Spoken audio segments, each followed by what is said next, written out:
ಸತೀಶ್ ರೆಡ್ಡಿ ಅವ್ರದ್ದು ಆ ಫ್ಲಾಟ್ ಅಲ್ಲಿ 500 ಜನ ಇದ್ದಾರೆ. ಈ ಅಮ್ಮ ಆಚೆ ಇರೋ ನಾಯಿನೆಲ್ಲ ಒಳಗಡೆ ತಂದಿರೋದೇ ಪ್ರಾಬ್ಲಮ್. ಅಲ್ಲಿ ಬರೋರಿಗೆಲ್ಲ ಕಚ್ಚೋದು, ಮಕ್ಕಳಿಗೆಲ್ಲ ತೊಂದರೆ ಕೊಡ್ತಾ ಇದೆ. ಈ ಅನುಭವ ನಿಮಗೂ ಆಗಿದೆ. ಈ ವಿಧಾನಸೌಧ ಸುತ್ತೂ 150 ನಾಯಿ ಇದೆ ಅಂತೇಳಿ ನೀವೇ ಆರೋಗ್ಯ ಸಚಿವರನ್ನ ಕರೆದಿದ್ರಿ ಮೀಟಿಂಗ್ಗೆ, ಚೀಫ್ ಸೆಕ್ರೆಟರಿ ಆರೋಗ್ಯ ಎಲ್ಲ ಮಾಡಿ ನಾಳೆನೆ ಎಲ್ಲ ನಿರ್ಮೂಲನ ಅಂದ್ರಿ. ನಿರ್ಮೂಲನ ಅಂತ ಹೇಳಿಲ್ಲ, ಅದಕ್ಕೆ ಗೌರವಪೂರ್ವಕವಾದ ಬದುಕು ಕೊಡಿ ಅಂತ ಹೇಳಿದೆ. ಜನರಿಗೆ ತೊಂದರೆ ಆಗದ ರೀತಿಯಲ್ಲಿ ಇದೆ ನೋಡಿ. ನಿರ್ಮೂಲನ ಅಂತ ಹೇಳಿಲ್ಲ. ಇಲ್ಲ, ಪ್ರಾಣಿಗಳಿಗೆ ಕೂಡ ಬದುಕುವಂತ ಹಕ್ಕಿದೆ. ಜನರಿಗೆ ತೊಂದರೆ ಆಗದ ರೀತಿಯಲ್ಲಿ ಅದಕ್ಕೆ ಒಂದು ಗೌರವಪೂರ್ವಕವಾದ ಬದುಕನ್ನು ಕೊಡುವ ವ್ಯವಸ್ಥೆ ಮಾಡುವ ಜವಾಬ್ದಾರಿ ಸರ್ಕಾರದ್ದು. ನಾಯಿಗಳ ಸಮಸ್ಯೆ ಆದ್ರೂ ಕೂಡ ಚೀಫ್ ಸೆಕ್ರೆಟರಿದು, ಹೆಲ್ತ್ ಮಿನಿಸ್ಟರ್, ನಾನು ಸಭಾಪತಿ, ಇಡೀ ದೊಡ್ಡ ಮಟ್ಟದ ನಾವು ಸ್ಥಾನದಲ್ಲಿ ಇರುವವರು ಅಧಿಕಾರಿಗಳು ಮಂತ್ರಿಗಳು ಕೂತ್ಕೊಂಡು ಅತ್ಯಂತ ಸಣ್ಣ ಮಟ್ಟದ ನಾಯಿಗಳ ಬಗ್ಗೆ ಕಾಳಜಿ ವಹಿಸಿಕೊಂಡು ಚರ್ಚೆ ಮಾಡಿದ ಹೇಳಿಕೆ ಬಯಸ್ತೇನೆ. ಒಳ್ಳೇದು ನೀವು ಮಾಡ್ತಾ ಇರೋದು, ಒಳ್ಳೇದು, ಅದ್ರ ಬಗ್ಗೆ ಇಲ್ಲ. ಫ್ಲಾಟ್ ಅಲ್ಲಿ ಹೋಗೋದ ಅವಶ್ಯಕತೆ ಇಲ್ಲ, ಬೀದಿಯಲ್ಲಿ ಕೊಡ್ಲಿ. ಸಭಾಧ್ಯಕ್ಷರೇ, ಬರೀ ನಾಯಿಗಳಲ್ಲ, ವಿಧಾನಸೌಧಕ್ಕೆ ನಾಗರಾವು ಕೂಡ ಬಂದಿದೆ. ಎಲ್ಲ ನಾಗರಾವ್ ಎಲ್ಲ ಕಡೆ ಬೇಕು, ಅದು ಬೇಡ ಅಂತ ಹೇಳ್ಬೇಡಿ. ನಿಮ್ಮ ನಿಧಿಯನ್ನೆಲ್ಲ ಕಾಯುವುದೇ ಅದು. ಸಭಾಧ್ಯಕ್ಷ, ಈ ಬೀದಿ ನಾಯಿ ಹಾವಳಿ ಮಾತ್ರ ಅಲ್ಲ, ಸರಿ. ನಾಯಿಗಳ ಸಮಸ್ಯೆಯಲ್ಲಿ ನೀವ್ಯಾಕೆ ಇಲ್ಲಿ ಎದ್ದು ಮಾತಾಡ್ತೀರಿ? ಕೂತ್ಕೊಳ್ಳಿ, ನಗರ ಪ್ರದೇಶಗಳಲ್ಲಿ ಬೀದಿ ನಾಯಿಗಳ ಹಾವಳಿ ಹೆಚ್ಚಾಗಿದೆ. ದಯವಿಟ್ಟು ಅದಕ್ಕೆ ಏನಾದ್ರು ಒಂದು ಕಾನೂನು ಮಾಡ್ಬೇಕು ನೀವು. ಇಲ್ಲಾಂದ್ರೆ ಬೀದಿಲಿ ನಾಯಿಗಳ ಸಮಸ್ಯೆ ಹೆಚ್ಚಾಗಿದೆ. ಹೇಳಿದ್ರ ಸರ್, ನಾನು ಉತ್ತರ ಕೊಡ್ತಾರೆ. ಒಂದ್ ನಿಮಿಷ ಹೇಳ್ಬಿಡ್ತೀನಿ. ಹೋಗಿ ಸಭೆನೂ ಕೂಡ ಮಾಡಿದ್ವಿ, ಪೊಲೀಸ್ ಅವ್ರ ಕರೆದು ಕರೆದು ಸಭೆ ಮಾಡಿದೀವಿ. ಯಾವ ರೀತಿ ನೀವು ಯಾಕೆ ಮಾತಾಡ್ತೀರಿ? ನಾಯಿಗಳಿಗೆ ಬೊಬ್ಬೆ ಹಾಕ್ತಾರೆ, ನೀವ್ಯಾಕೆ ಇಲ್ಲಿ ಬೊಬ್ಬೆ ಹಾಕ್ತೀರಿ? ಕೂತ್ಕೊಳ್ಳಿ, ಈಗ ಅಧ್ಯಕ್ಷರೇ ಕೂತ್ಕೊಳ್ಳಿ, ಅವ್ರು ಮಾತಾಡ್ತಾರೆ. ಸೀರಾ ನೀವ್ಯಾಕೆ ಮಾತಾಡ್ತೀರಿ? ಒಂದ್ ನಿಮಿಷ ಸರ್, ಇದು ಬೀದಿಯಲ್ಲಿ ಇದ್ಬಿಟ್ಟಿದ್ರೆ ನಮ್ಗೇನ್ ಸಮಸ್ಯೆ ಇರ್ಲಿಲ್ಲ.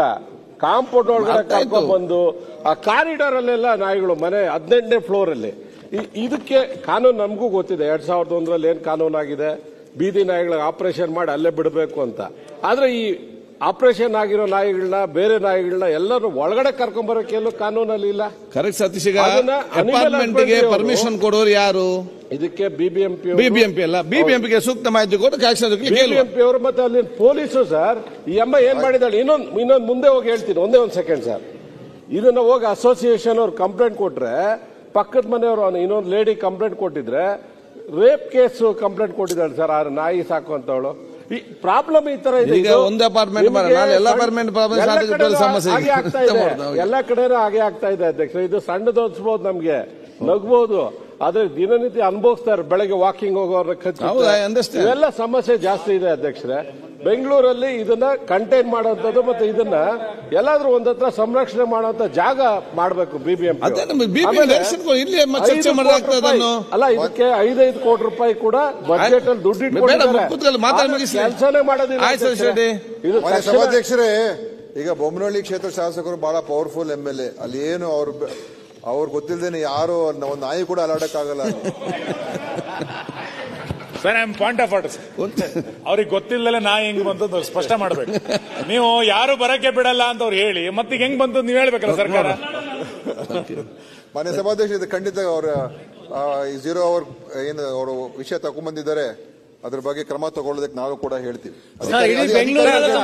ಸರ್, ಕ್ರಮ ತೆಗೆದುಕೊಳ್ಳೋದಕ್ಕೆ ನಾವು ಬಿಬಿಎಂಪಿಗೆ ಒಂದು ಯಾಕಂದ್ರೆ ಇಲ್ಲಿ ಬಿಬಿಎಂಪಿ ಕಮಿಷನರ್ ಇಲ್ಲ, ಸಂಬಂಧಪಟ್ಟಂತ ಮಂತ್ರಿ ಇಲ್ಲ ಸರ್. ಅಲ್ಲ, ಏನಾಗ್ತದೆ, ಇಲ್ಲೇ ಚರ್ಚೆ ಆಗ್ಬಿಟ್ಟು ಇಲ್ಲೇ ಸ್ಟಾಪ್ ಆಗ್ಬಿಟ್ಟು ಮತ್ತೆ ನೋಡುವ. ಈಗ ಸತೀಶ್, ಸ್ಟಾಪ್ ಆಗ್ಬಾರ್ದು. ಇದು ನಾಯಿ, ಇದು ಮನೆ ಒಳಗಡೆ ಬಂದಿರುವಂತ ನಾಯಿ. ಹೌದು. ಅಲ್ಲಿಗೆ ಹೇಗೆ ಪ್ರವೇಶ ಬಂತು? ಅಪಾರ್ಟ್ಮೆಂಟ್ ಓನರ್, ಅಪಾರ್ಟ್ಮೆಂಟ್ ಕಾಂಪ್ಲೆಕ್ಸ್ ಇದೆ, ಅಸೋಸಿಯೇಷನ್ ಇರ್ತಾರೆ, ಹೇಗೆ ಬಿಟ್ರು ಅದನ್ನ? ಈಗ ಕಂಪ್ಲೇಂಟ್ ಕೊಟ್ಟಿದ್ದಾರೆ. ಕಂಪ್ಲೇಂಟ್ ಆಧಾರದ ಮೇಲೆ ಖಂಡಿತ ಕ್ರಮ ತಗೊಳ್ಳೋದಕ್ಕೆ ನಾವು ಹೇಳ್ತೀವಿ. ಏನಾಗಿದೆ, ಒಂದ್ ಸೆಕೆಂಡ್ ಅಲ್ಲಿ ಮುಗಿಸ್ತೀನಿ ಸರ್, ಒಂದೇ ಸೆಕೆಂಡ್ ಅಲ್ಲಿ. ಸರ್, ಅಲ್ಲಿನ ನಿವಾಸಿ ಏನ್ ಮಾಡಿದಾಳೆ, ರಾತ್ರಿಯಲ್ಲಿ ಆ ಬೀದಿ ನಾಯಿಗಳು ಕರ್ಕೊಂಬರೋ ವಿಡಿಯೋನು ಇದೆ, ನೋಡಿದೆ. ಅದನ್ನ ಪೊಲೀಸ್ಗೂ ಕೂಡ ಕೊಟ್ಟಿದೀವಿ. FIR ಮಾಡ್ಬೇಕಲ್ಲ, ನ್ಯೂಸೆನ್ಸ್ ಮಾಡ್ತಾ ಇದ್ದಾಳೆ ಅಂತ. ಮಾಡಿಲ್ಲ.